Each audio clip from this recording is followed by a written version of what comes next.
Okay, so the web work that was due today, I extended it to Monday before class, and I gave 3 more attempts on,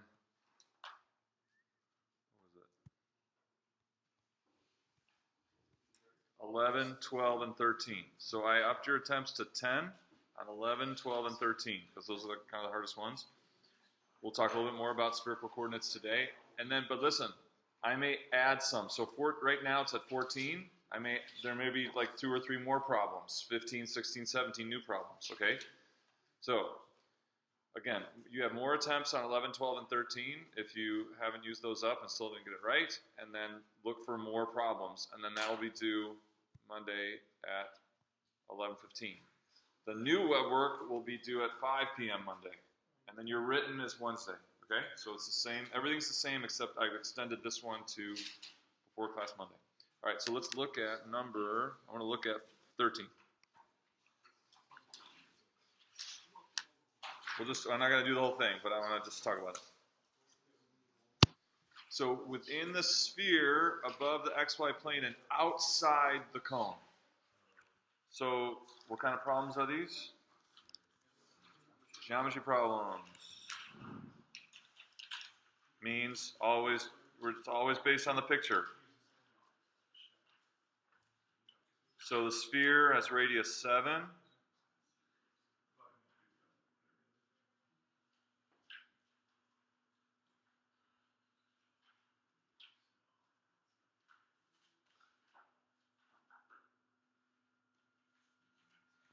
Okay, and then the cone. So 5, so we know our base cone is z equals radical x squared plus y squared. So how will 5 radical x squared plus y squared compare to that? So how can you imagine? Taking all z coordinates of our standard 45-degree cone, right? And multiplying all the z coordinates by 5, what will that do? What's that? So think of all the z coordinates were 5 times greater than before. All the z coordinates were 5 times as much as before. It's going to stretch it up, right? So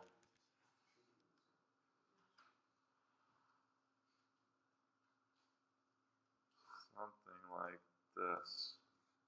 Now, what is the region they're talking about, right? So it's inside the sphere, above the xy plane, and outside the cone. So can you imagine what that is? It's like a football holder, right? Like a kickstand for a football. Like it'd be this like half sphere with a cone cut out of it that you could set a football in. It would hold a football, right? Ice cream cone holder, yes, an ice cream cone holder. Yeah, okay, you like that better? Okay, whatever. Yeah, so it's all this stuff below the cone, right? It's all this stuff on the outside. It's not the ice cream cone. So they could have also asked you to do the ice cream cone, but it's everything out around the ice cream cone, okay? So it's all this stuff. So when we talk about, so rho is going to go from what to what, phi from what to what, and theta. So to do rho, you have the archer standing at the origin. He's going to shoot out in any direction into the solid. And so where does the arrow enter the solid and where does it leave? So it always enters at 0, right? Because the solid goes to 0, right? So it's going to start at 0. And where does it leave? Okay. And does it leave in more than one place or just one surface everywhere? Yeah, so no matter, so here's kind of the starting phi, and the ending phi is here, and no matter what phi you choose, it's always exiting out the sphere. So that's rho equals. This is the sphere with radius 7, so rho is going to go from 0 to 7. So then phi starts at what? So we take the starting phi to the ending phi. So it's going to start at this angle of the cone. So, and then end at pi over 2, which is the xy plane, right? So it's going to be 2 pi over 2.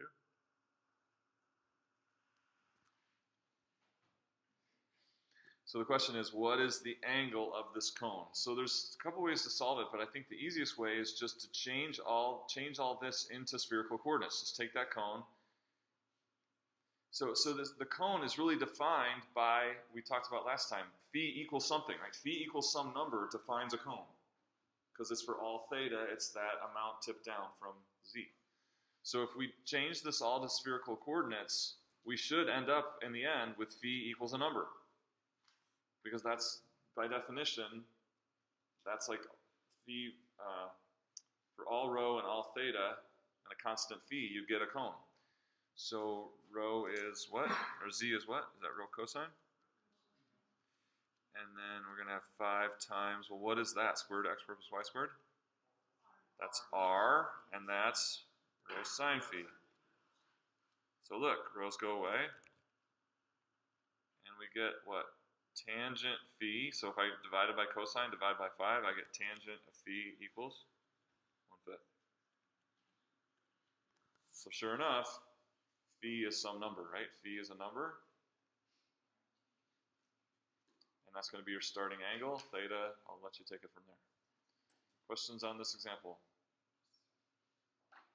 Now, what's the volume, right? So how do we find volume with triple integrals? 1, right? So the function will be 1, and then whatever your dv is, right? So that dv is different based on rectangular coordinates or cylindrical coordinates or spherical coordinates. You know, cylindrical and spherical, we got that extra little thing multiplied in there. But the key is that the function, if you want a volume from a triple integral, your function is 1.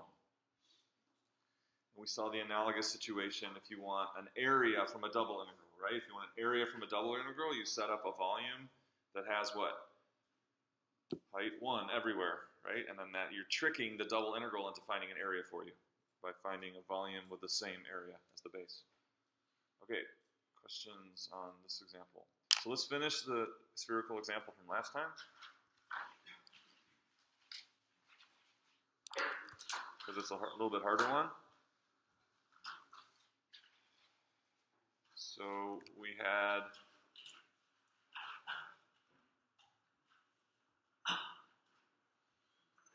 a cylinder.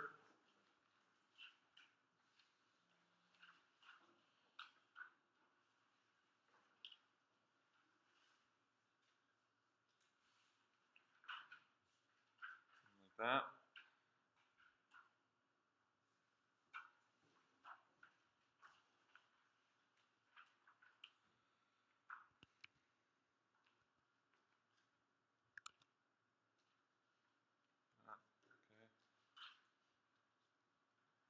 All right, and it's a little weird, but okay, we got the idea.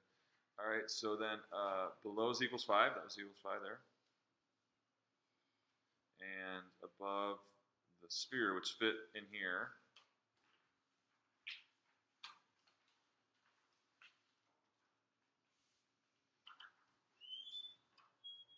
something like that. Okay.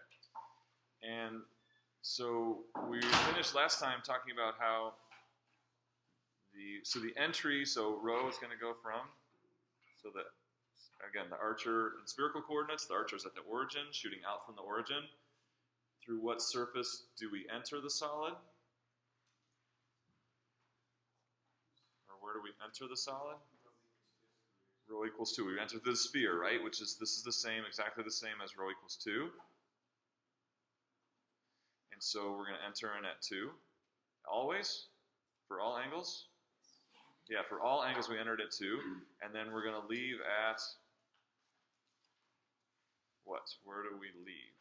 Where does the arrow then exit out of the solid? 2 different ways, right? So when for low values of phi, it exits out where? Z equals 5, right? You see that? So when phi has low values, meaning close to straight up, for low values of z, you exit out the plane. And then, but for greater values of greater values of phi, you exit out where? r equals 2, right? The cylinder. And so where's the breakpoint? The breakpoint is kind of where we left off last time. The breakpoint was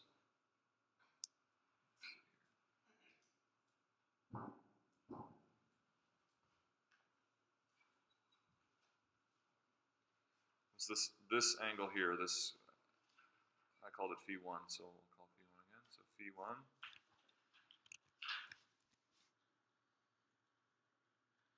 So this angle right here, phi1, we got to figure out what that is, because that's where, so it goes from 2 to z equals 5 as what? As phi goes from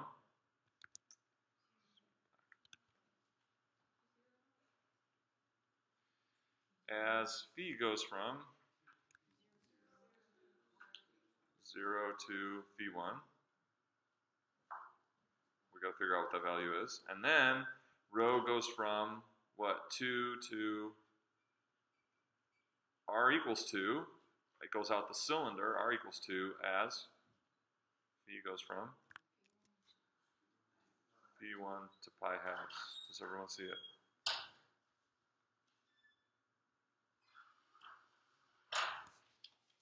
So that's the split right there. That's the split. For the lower values of phi1, pointing more straight up, rho exits out the top planes equals 5.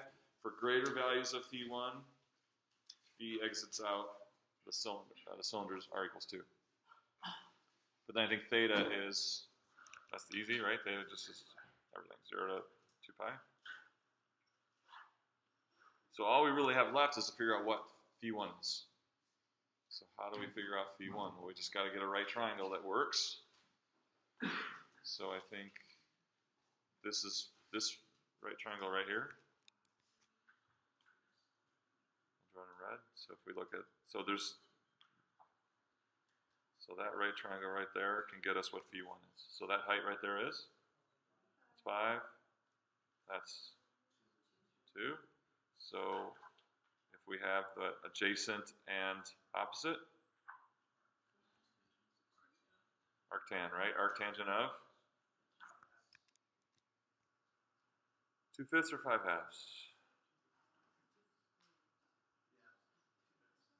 2/5. Opposite over adjacent. Okay, so set up the integral, say, for, oh, and then we got, this is our function, right? So our function is x squared plus y squared plus z squared. Go, you finish while I take attendance. So you're going to write the triple integral expression that will integrate x squared plus y squared plus z squared over the solid. Finish it out. If you're either making progress or you're getting help from someone.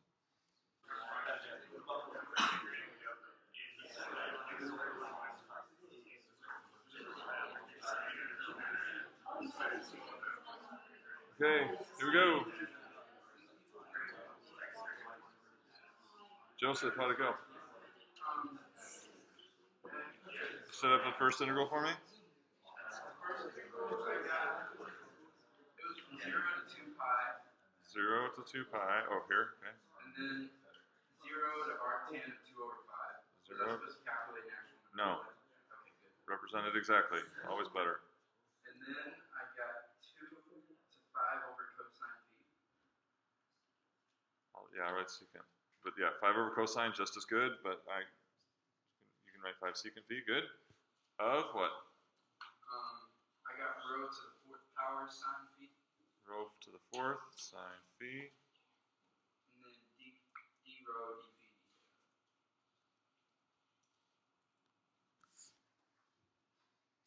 Your answer didn't match your confidence. Your answer was good. I wasn't confident on the second one. Okay. Oh, the next one? Okay. Yeah. Well, So you nailed that. Okay. Let's see here. Rebecca, did you get it? Yeah. So, do you want me to set the outside? Sure. Okay, so 0 to 2 pi. Mm-hmm. And then arctangent of 2 over 5, 2 pi halves. Okay. And 2 cosecant phi. Yeah, it's going to be 2 over sine phi, right? 2 over sine phi. That's what R equals. And then? Rho for sine t, and then d rho dt d theta. How'd they do? Do you understand this? So I think with what we've done now, I think the web work, you have everything you need for the web work. Yeah. Will it usually stay in that format where it's 0 dt Yeah, the order. So we don't have problems where we work on switching the order in spherical coordinates or cylindrical. But the idea of rectangular doing all 6 orders is very important. But yeah, in cylindrical and spherical, we just pretty much stick with this order. Other questions? Okay, so we're picking up all these skills and ideas and principles that are all we're gonna use it all, right? So surfaces, triple integrals, in different coordinate systems. It's all gonna start coming together here in the last month or two, month and a half. Okay. Last chance for spherical coordinates. Questions? Okay, and then again, so I'll post the written homework for next Wednesday, which is what you worked on in recitation this week. Work slowly and carefully. You can't just kind of scribble some stuff down and hand it in. That's what happened last semester. You have to work slowly and carefully, thinking about all being very deliberate the way we're working these examples in class, okay? And then that rectangular coordinates problem is long, okay? But if you can do that one, you can do any problem, okay? If you can do that rectangular coordinates problem, you're in good shape, okay? That's why I have you do it. And you give me lots of time to do it, yeah. Is this all related to the test? No, the stuff maybe into Wednesday would also be in the test, but yeah. No, it goes beyond spherical coordinates. Oh, and then I'll post you study resources today. Okay, study resources for the exam. Dig in early, and then get your questions answered next week. Okay. So think about carving out lots of little chunks of time throughout the week to study. Don't start studying even Wednesday night or Thursday night for sure. Do it in little chunks so your mind has time to process and make sense of things. And then when you sit down the next time, things make more sense. Keep doing that over and over again. Yeah. So the exam's Friday? Friday. Exam's Friday. We'll have the same thing again. We'll come a little bit early, and we'll have it so that it's an hour and a half. So if you need to get out of here, a few of you had to get out of here before, say, 90 minutes, like 1:15. Yeah, so like if you can't stay until 1 or 1:15, then talk to me and we'll make some other arrangements. But you'll get 90 minutes to take the exam. Okay? All right, new topic. It's getting good now. Let's do a function summary. So for each type of function, so a theme in this course is that we look at so many different types of functions, right? So we want to summarize those and keep good track of those. So for each type of function in the list, identify the conventional algebraic form. So like if you were just to write out its form very generically, what would that look like? And then typically how do we graph it, and in which coordinate system do we graph the type of function? Okay, so here's 4 different types. Single variable, real valued. Multivariable, real valued. Single variable, vector valued. And multivariable, vector valued. Okay, so maybe let's do the first one together. So what's the conventional algebraic form of a single variable, real valued function?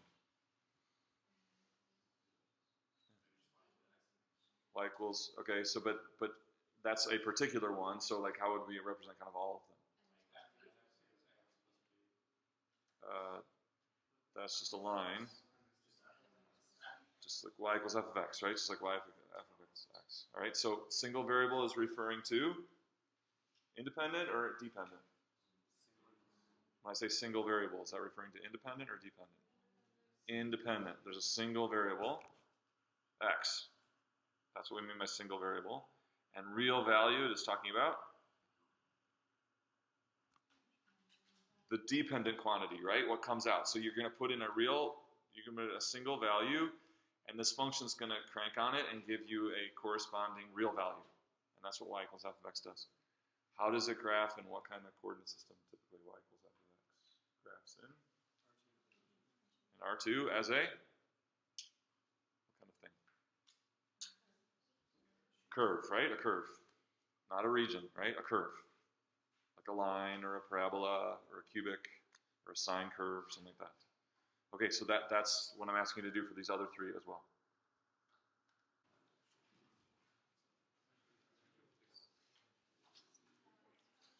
Okay, let's see how we did.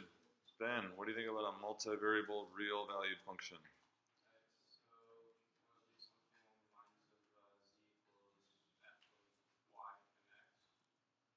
Like that? Right, okay, so multivariables, we have two independent variables. The function then for each ordered pair gives us a real value. And how do we graph and in what system does that graph? And what kind of thing do we get in R3 for this? Surface in R3. Surfaces in R3, right? Okay, single variable vector valued function. Paul. So this is something like R of t equals, and then a vector f of t, g of t, h of t. Okay. So he said, so the independent thing is? The independent would be a parameter. A single parameter, right? And then what we get out, our dependent thing is? A vector. Okay, so there's actually two different ones we've seen here. What are the two different kinds we've seen? This goes to how it graphs. What system? Yeah. Right. So a single variable could give you a two-dimensional vector, one kind of type of function, or you could have a function give you a three-dimensional vector. So it'd be like this. So you'd have r of t equals x or y, or the one Paul said, like x, y, and z. Okay, so this first one, how and where does that graph? Simon, how does that? R of t equals x comma y. We graph how and where? R2. What kind of thing does it graph in R2? Curve in R2, right? It's a set of vectors, but if you make them all position vectors, you put all their tails at the origin, and then you let t change, then the tips of the vectors sweep out a curve, right? And so then what about this one? Same thing, but R3, a curve in R3, okay? All right, finally, what's a multivariable vector valued function?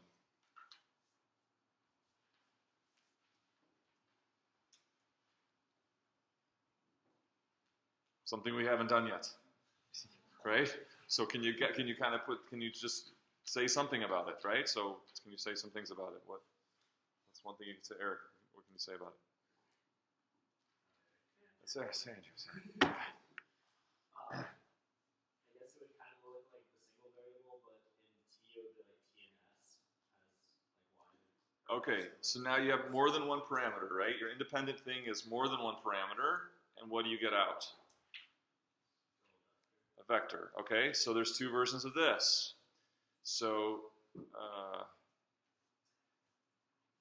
I'm going to particularly use x and y for how they graph. Okay, so we're going to call the variables x and y, and then you get a vector out, and each component of the vector can be a function of x and y. And then in R3, so it would be, again, now you have three independent variables, x, y, and z, and then each component of the resulting vector is its own function of x, y, and z.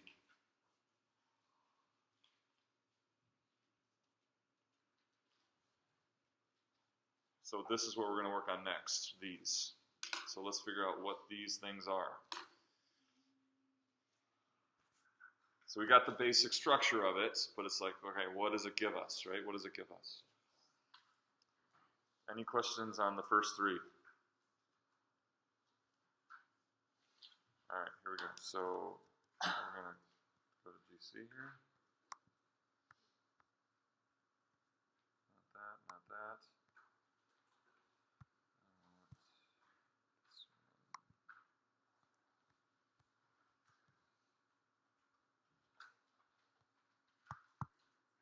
Okay. So what I've got here is I've got a mystery function, and you're going to have to figure out what it is. So this is A is like the x coordinate, and B is the y coordinate. So the independent thing is this ordered pair 2, -2, right there. And there's some function that when you put in x is 2 and y is -2, it results in this. So this is a multivariable vector valued function, and the out for this particular ordered pair, you get a particular vector here, and so you put the tail of the vector at the location 2, -2. And so now I want you to figure out what that vector is. Can you see the? Yeah, good. So I'm going to give you lots of these, and by giving you the independent ordered pair and the dependent vector as a result, you're going to try to figure out what the function is, what the multivariable vector valued function is. Is the task clear? So for 2 negative, for instance, for 2, -2, x equals 2, y equals -2, the vector that you get is what? What vector do you get? So here's, we put the tail at the point in question. And then what, so what vector is that showing? -2, -2, right? That's that vector, -2, -2. See that? Okay, so I'm going to give you several of these, and you have to deduce what the function is. Ready? Here we go. Let's do x equals -1 and b equals 0. How about that?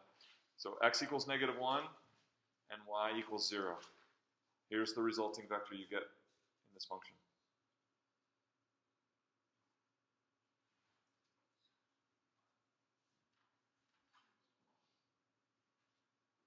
Okay, ready for another one?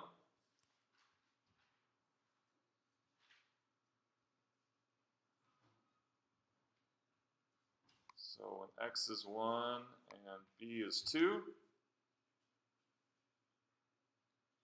here's the vector that you get.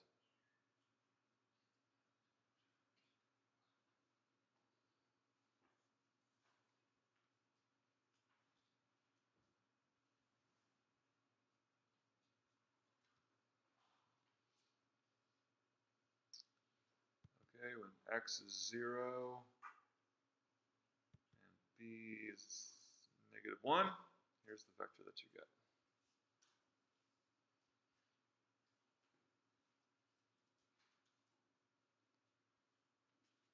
Okay, do you have enough to try to figure out what the function is?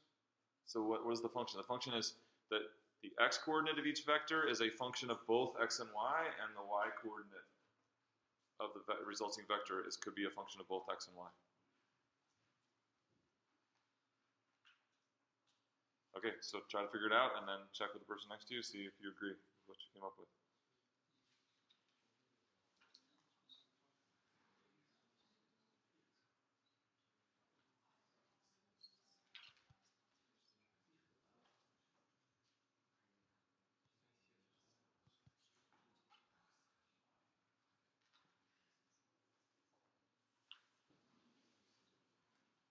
Here's another one if you want another one to check.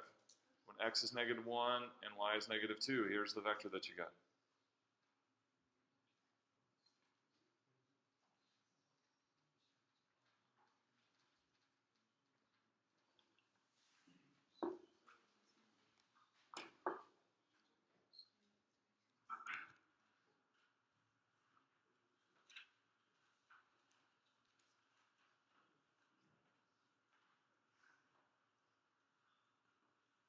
Gavin, you guys got it? Well, don't look at his. Did you get it? He's saying y -x. Someone else get that? Is y a function of x and y? Yes, it's absolutely. Is -x a function of x and y? Yeah. Is 4 a function of x and y? Sure, sure. Just no matter what you put in for x and y, you always get 4. Okay. All right. So what is it that we get for every ordered pair in the plane? You get a vector assigned to it. So what is that? How do we describe that?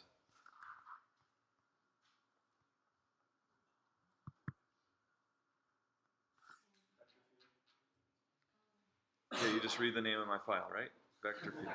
Okay. I just read that.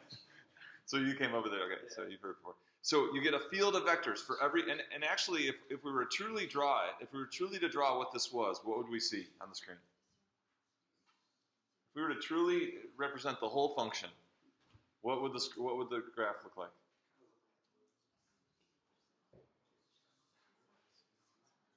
No, there's a vector at every ordered pair. What would you see? You would just see all blue, right? It would just be a big blue block. Because there's a vector everywhere, right? There's for any ordered pair x and y, there's a vector there. So if you were to draw all of them, all you would see was just a field, just blue, right? You wouldn't see any vectors anymore. So in order to represent a vector field, we pick a grid, right, of ordered pairs and show just those vectors, and then we get a feel for what the vector field is. Because if we were to show all of them, all you'd see is just, I'll do it.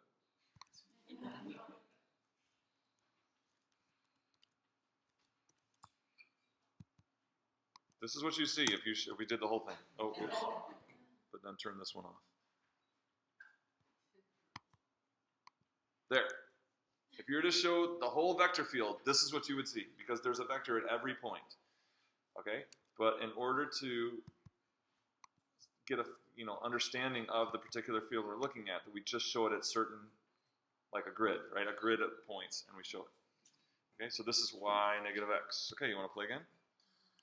Here we go. So here's a new one. So this is when x is negative 1 and y is negative 2. Get this vector. This one's slightly harder, I think, if I remember right. Are we good? All right. Let's do x is 2 and y is 0.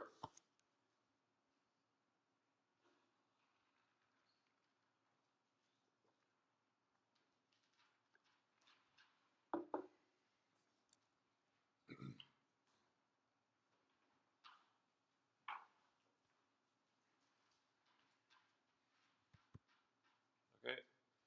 Y is 2, x is negative 1.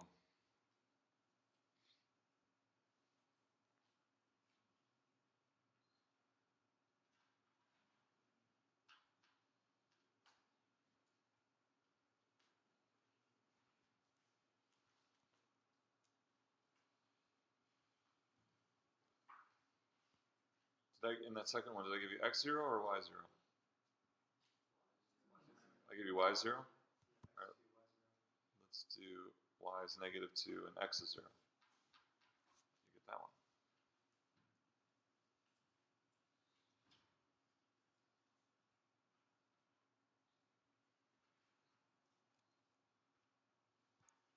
Let's do 1, positive 1, positive 1. How about? You get this vector.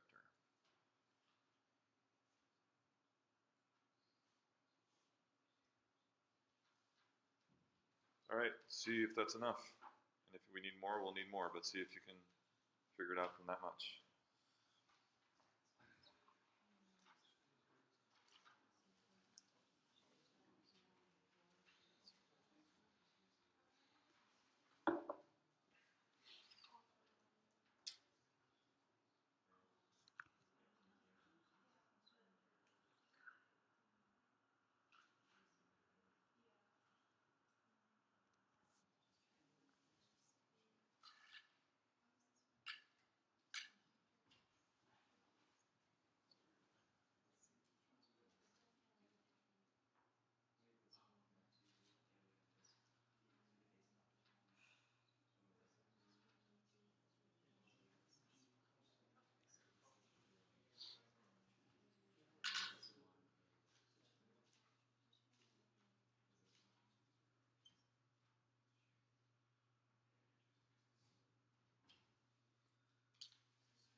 Was it enough, or do you need more data?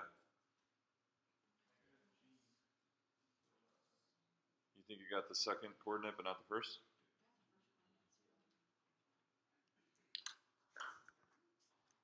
Okay, I'll take requests. How about a request a point? What would help?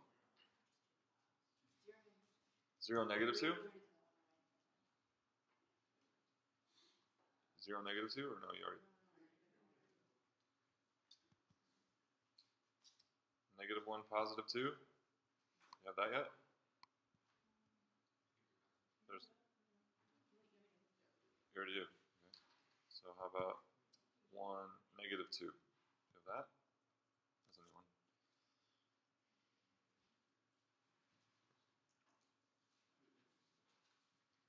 Does it fit your theory? So 1, negative 2 gives this vector.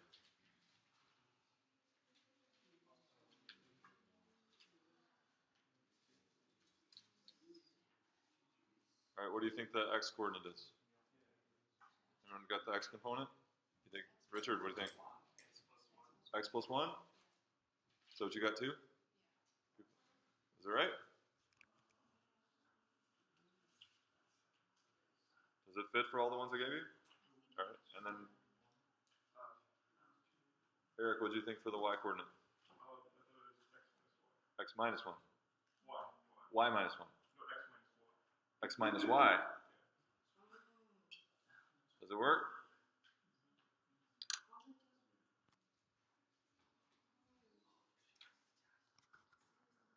So what does this look like?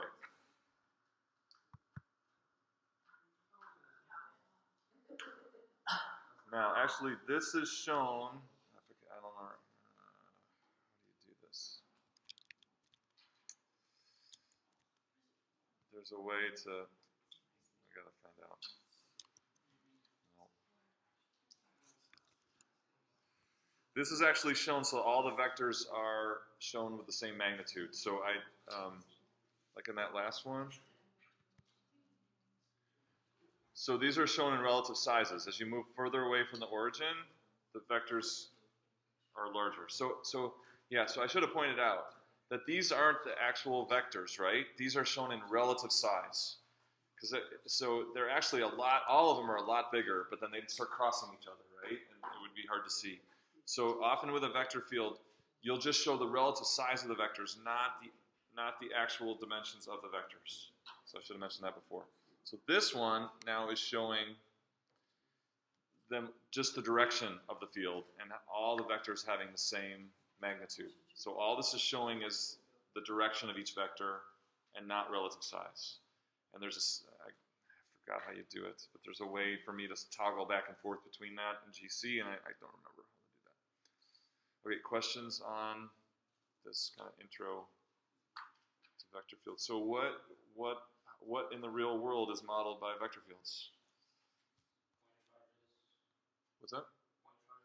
So like magnetic field? Yeah, so yeah, magnetic fields, gravitational fields, and then I have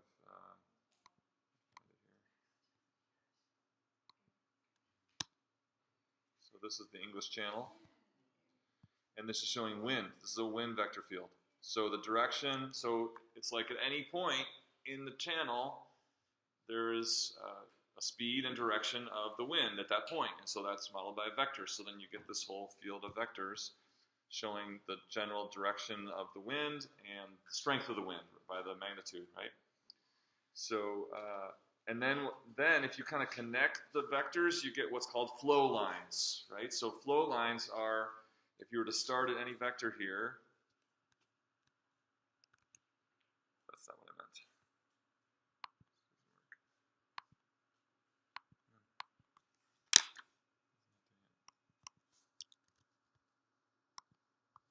Okay, so if you were to,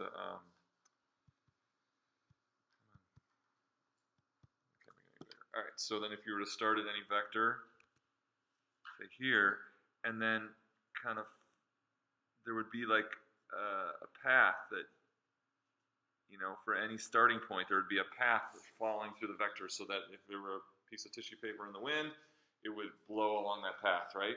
It's called flow lines. All right, so here's the United States. Here's the wind vector for the United States. Nice and hot and still in Arizona, right? Okay.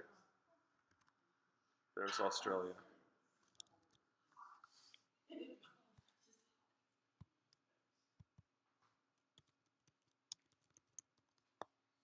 So here's this is now non-disclosure agreement.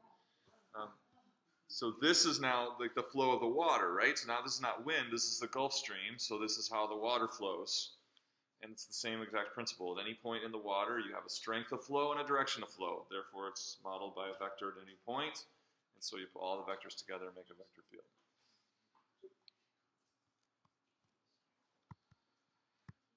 So let's just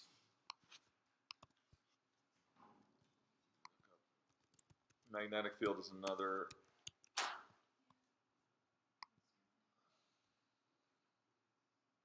So like here's a, they're showing the flow lines, right? So this is if you took the vectors and made the flow lines out of it. This is if you had just a magnet and the magnetic field is created by a magnet. Let's see if there's actually one.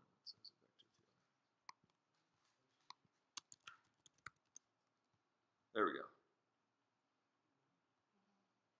So I don't know which one. This one is interesting.